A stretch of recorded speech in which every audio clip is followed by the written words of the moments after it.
4 na ingredients lang, makakagawa ka na ng ganito kasarap na ice cream sa bahay. Ilalagay muna natin sa ref itong all-purpose cream at condensed milk, overnight, para mas maganda ang consistency ng ice cream.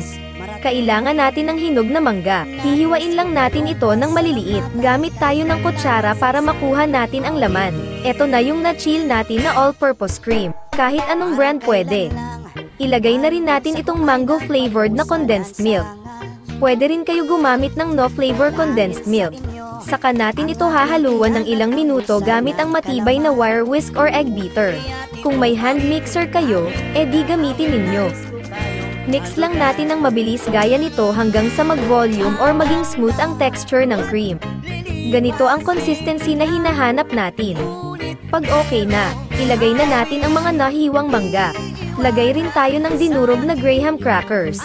Haluin natin ng bahagya para ma-distribute ang mga bits. Pag okay na, ilagay na sa mga container. Naglagay ako dito sa 1.6 liter na container. Lagyan rin ng mangga at graham sa ibabaw pero optional lang. Ilagay lang natin sa freezer overnight para tumigas. At eto na ang ating creamy at flavorful na mango graham ice cream. Kung nakarating ka sa part na ito, comment down kung anong favorite flavor mo ng ice cream.